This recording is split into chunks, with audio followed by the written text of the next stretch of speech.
napríklad tu máme veci, čo som si kúpil, plus Stayfest. Takže túto celú veľkú tašku mám vecmi. Nie je úplne plná, ale sú v nej veci. Takže prvú vec, čo si ukážeme, tak je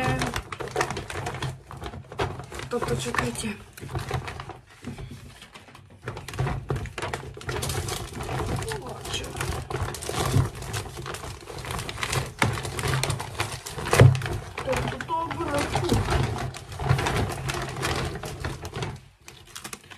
Teraz zo školy potreboval som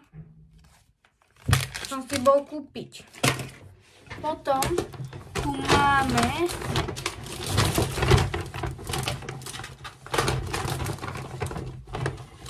tu máme bezdrôtovú nabíjačku, ktorú som už bol testovať u Surika, takže nehejtite ma prosím za to, že je už otvorená. Neukradol som ju. Naozaj, mám od nej aj bloček. Ale nebudem sa ukazovať. Potom tu tak máme sadu na výrobu náramkov z gumičiek. Proste som to potreboval. Proste som si chcel robiť gumičky. A ak chcete, tak dole v komentároch budete hlasovať, že či chcete idem si vytvárať výrobu náramkov e-shop, na ktorom to budem predávať. Hlasujte dole do komentárov, že či chcete normálne náramky, ktoré ja vyrobím podľa seba, alebo chcete náramky, ktoré si vy vyberete, lebo aj také by som vedel robiť. Takže hlasujte.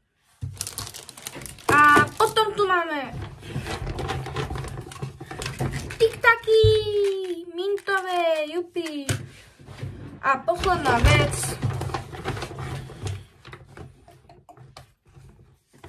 Pomarančová šťava, Rauch Juice Bar. Ideme si ju okoštovať. Vyšlo ma to na 3 €.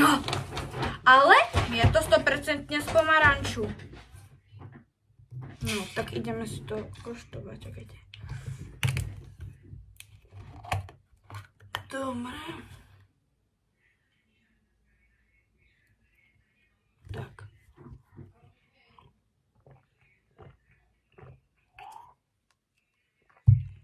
To % pomarančová šťava. Takže kupujte Rauch Juice Bar a choďte na stránku, ktorá sa bude volať gumičkové náramky od oťama.sk. Link budete mať dole v popisku v ďalšom videu a dajte lajky, odber a čau. A dajte odber na kanál Pilot Mateo. Tak čau.